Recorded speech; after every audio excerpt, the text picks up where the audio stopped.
You don't see all these dinosaurs? Look around. Wait, watch out. What is it? Don't step in the fire. We're cavemen. We gotta find someplace safe. Like what? Here's a cave. Come on. Hurry. Hurry. Are we safe? Yeah, I think so.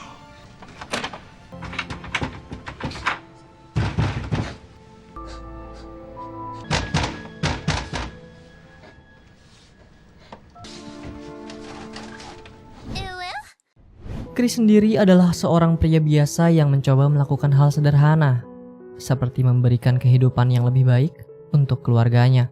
Setiap hari ia berkeliling dari satu rumah sakit ke rumah sakit lain untuk menawarkan alat pemindai kepadatan tulang.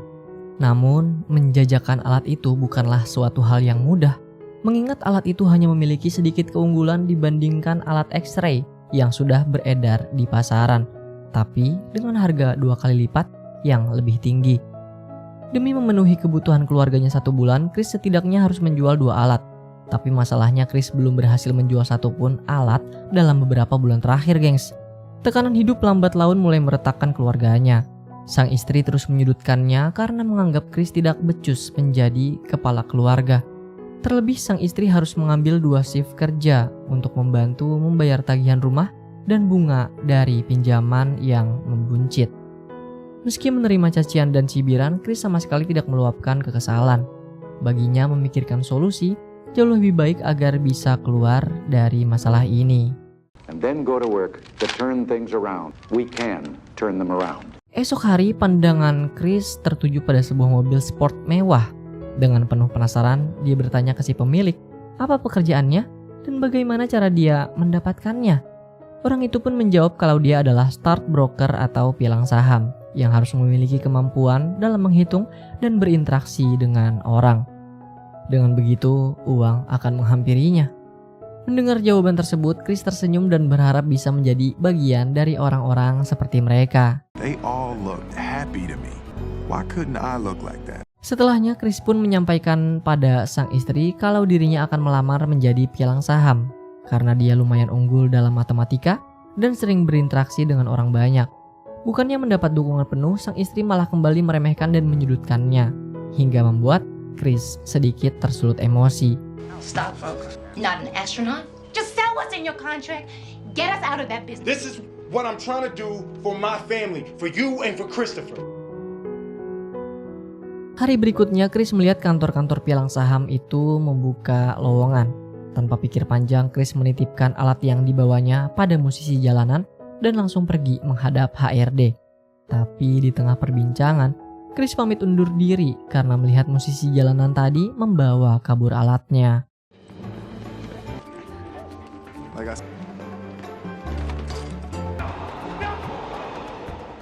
Sayangnya Chris harus kehilangan alat yang menjadi sumber nafkahnya karena musisi jalanan itu berhasil melarikan diri. Perasaan Chris semakin gelisah ketika mengetahui bahwa perusahaan pialang saham itu hanya merekrut 20 orang per 6 bulan dan hanya 1 yang akan terpilih untuk bekerja di sana. Tentu hal itu menjadi batu sandungan besar bagi Chris karena dia hanya lulusan SMA. Sudah pasti pesaingnya adalah orang-orang lulusan perguruan tinggi atau mungkin profesional. Tapi Chris tidak menyerah. Dia mencoba memberi lamarannya secara pribadi ke salah satu petinggi di kantor pusat, berharap bisa berbincang dengannya. Namun Chris lupa satu hal, bahwa petinggi perusahaan pasti sangatlah sibuk. Meski begitu, orang tersebut menerima lamaran Chris dan akan menghubunginya jika ada posisi kosong. Setelahnya Chris kembali berkeliling menjajakan alat pemindainya, dan secara tidak sengaja ia melihat musisi jalanan yang pernah membawa kabur alatnya. So tanpa pikir panjang, Chris pun langsung mengejarnya.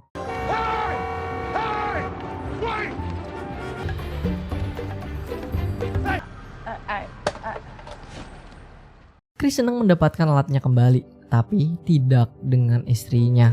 Sang istri sangat muak melihat Chris membawa pulang 2 alat, yang berarti dia tidak bisa menjualnya dan sudah pasti dia pulang dengan tangan kosong. Meski Chris sudah mencoba menenangkannya, sang istri tidak peduli dan terus saja menyalahkan Chris yang menyeret dia dan Christopher ke jurang kemiskinan. Karena beberapa tahun sebelumnya, Chris menghabiskan seluruh tabungannya untuk membeli alat pemindai tersebut karena melihat peluang bisnis dari mesin revolusioner itu.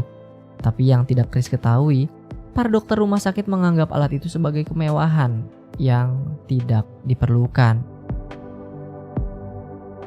1 bulan berlalu, karena tak kunjung dihubungi oleh kantor pusat, Chris berinisiatif menunggu petinggi itu di kantornya. Sayangnya petinggi itu sedang terburu-buru, dan demi bisa berbicara dengannya, Chris berbohong kalau tujuannya sama dengannya. Selama di dalam taksi, Chris terus meyakinkan petinggi itu tentang kemampuan yang dimilikinya. Namun petinggi itu sama sekali tidak tertarik dengan apa yang Chris bicarakan. Ia lebih tertarik menyelesaikan Rubik yang ada di tangannya. Demi memikat hatinya, Chris berkata bahwa ia bisa menyelesaikan Rubik itu sebelum mereka tiba di tujuan. Lalu dengan konsentrasi tinggi, Chris mulai menyelaraskan warna demi warna. You almost have the sign.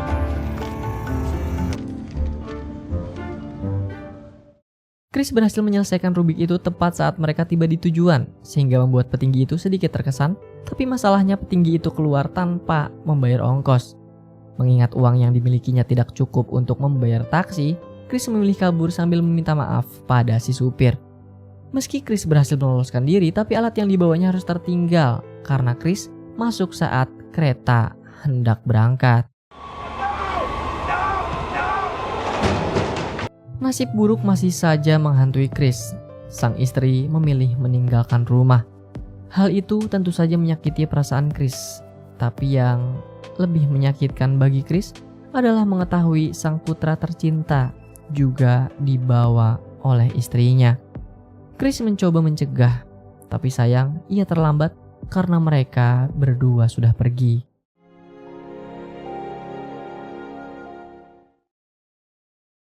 Esok hari Chris menunggu sang istri di depan tempat kerjanya, berharap masih ada jawaban yang bisa menyelamatkan rumah tangganya.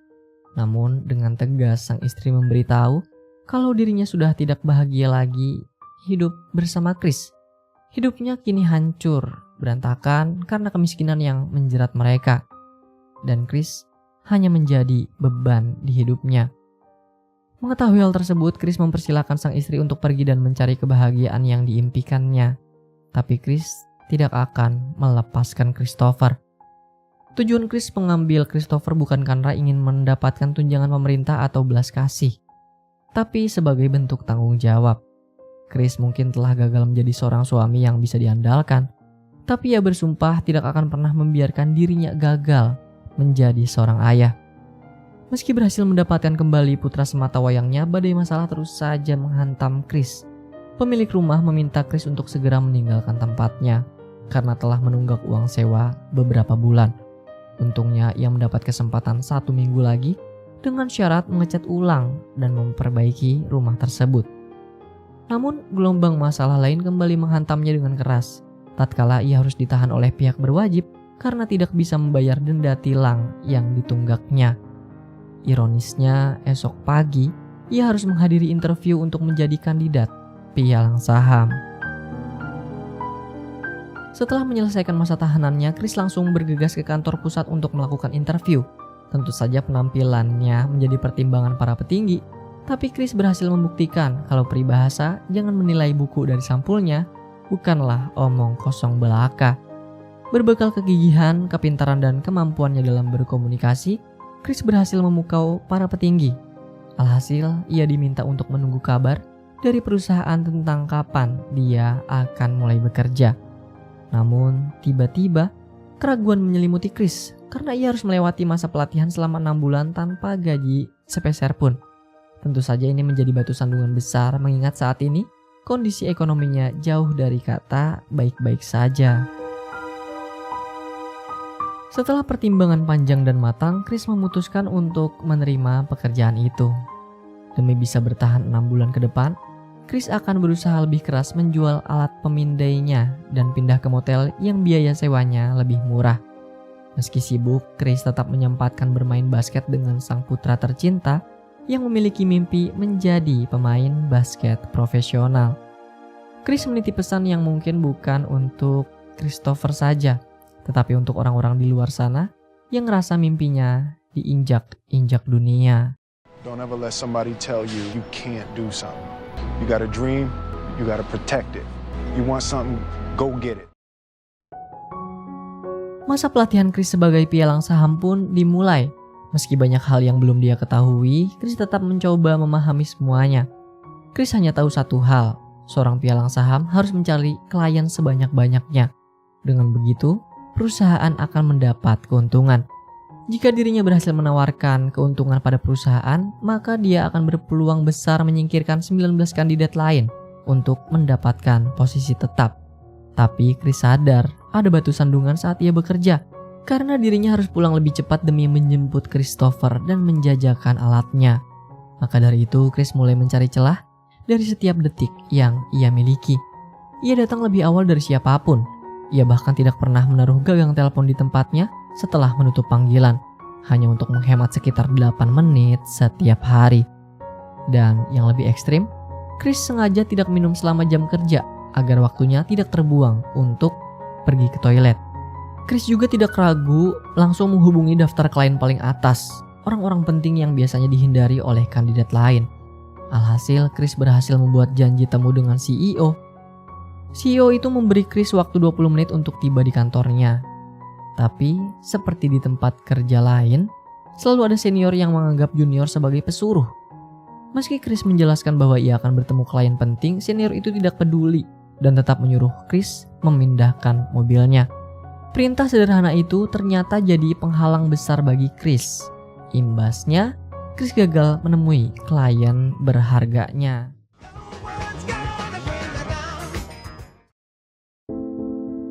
Esok hari, Chris mengajak Christopher mengunjungi kliennya kemarin dengan tujuan menyampaikan permintaan maaf karena sudah terlambat dan membuatnya menunggu.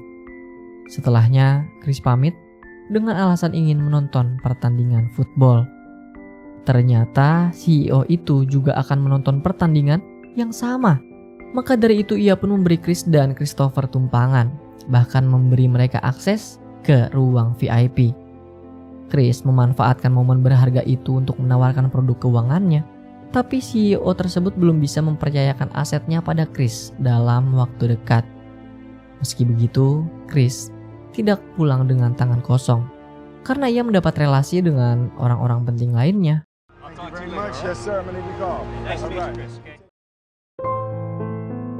4 bulan telah berlalu.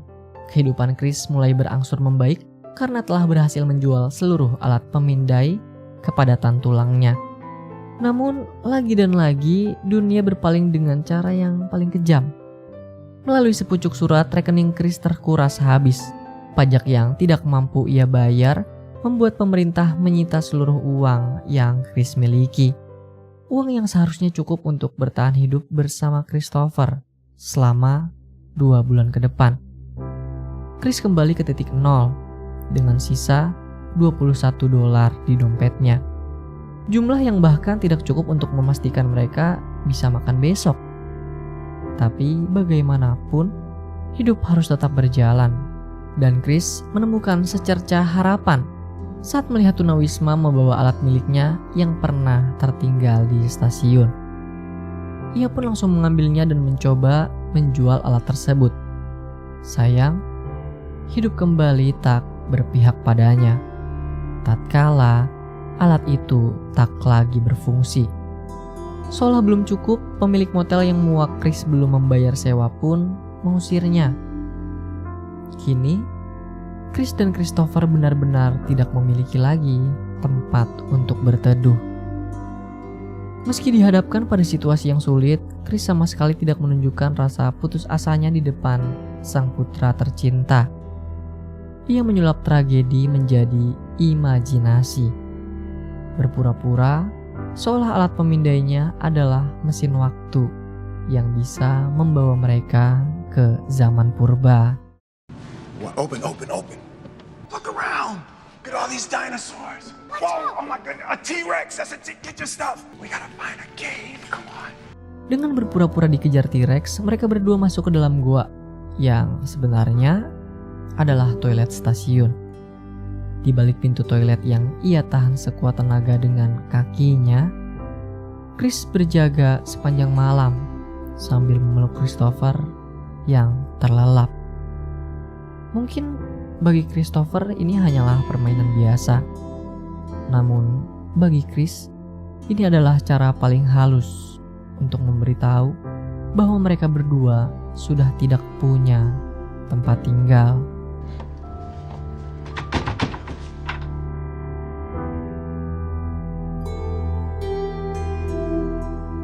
Esok hari Chris mencoba mencari tempat tinggal yang layak untuk mereka berdua. Meskipun itu adalah tempat penampungan tunawisma.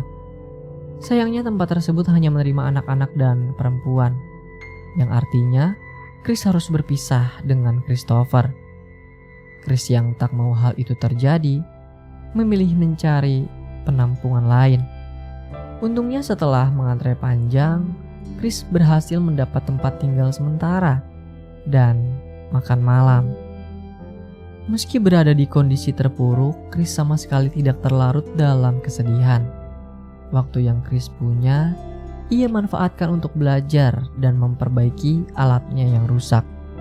Di sela lelahnya, Chris bersimpuh, mengakui dirinya hanyalah manusia biasa di hadapan Yang Maha Kuasa. Ia menundukkan diri, menyerahkan segala lelah dan harapnya. Ia tak lagi meminta jalan yang mudah, melainkan memohon kekuatan untuk menghadapi setiap cobaan. Chris percaya Tuhan tidak pernah berhenti mendengar bisikan hati hambanya yang sudah tidak punya apa-apa lagi untuk dipertaruhkan. Hari berikutnya Chris gagal mendapat tempat penampungan. Demi bisa beristirahat dengan tenang, ia menghabiskan sisa uangnya untuk membeli tiket kereta jarak jauh agar bisa bermalam di sana. Bahkan demi beberapa dolar, Chris rela mendonorkan darahnya demi bisa membeli makan dan mengganti bagian alat pemindainya yang rusak. Sampai di suatu ketika, Christopher mempertanyakan satu hal kepada Chris. Did Mom leave because of me? Don't even think something like that. And you didn't have anything to do with that, okay? Dan pertanyaan selanjutnya dari Christopher begitu menyentuh hati Chris. Walaupun dia belum bisa memberinya kebahagiaan. You're a good papa. Kata-kata Christopher ia jadikan bahan bakar agar bisa melakukan segala hal. Hasilnya, ia berhasil memperbaiki alat pemindainya sekaligus menjualnya ke rumah sakit. Sebagai bentuk rasa syukurnya, ia memberi Christopher coklat dan menyewa hotel agar Christopher bisa tidur dengan nyaman dan nyenyak. Tapi bagi Christopher, tempat ternyaman bukan berada di kasur empuk, tetapi pangkuan sang ayah. Setelah waktu berlalu, Chris telah tiba di penghujung masa pelatihannya. Di hadapan para petinggi, tak ada keraguan dalam hati Chris. Terlepas apapun hasilnya nanti, ia tidak akan pernah menyesal. Karena selama 6 bulan terakhir, dia sudah berusaha semaksimal mungkin. Salah satu petinggi memuji kinerja Chris selama ini dan memuji penampilannya yang rapi. Tidak seperti saat pertama kali mereka bertemu. Dan dia menyarankan Chris agar tetap mempertahankan penampilannya yang sekarang. Wear one tomorrow though, okay? Because tomorrow is going to be your first day. So, welcome. Good luck, Chris. Thank you. Kebahagiaan benar-benar meledak di hati Chris. Namun ia mencoba menahannya sejenak dalam diamnya. Chris tak ingin merayakannya sendiri di ruang itu. Baginya, kebahagiaan ini belum lengkap sebelum ia membagikannya kepada sang putra tercinta. Seseorang yang jadi alasan satu-satunya mengapa ia masih berdiri tegak hingga hari ini. From anything, everything, just Christopher and me.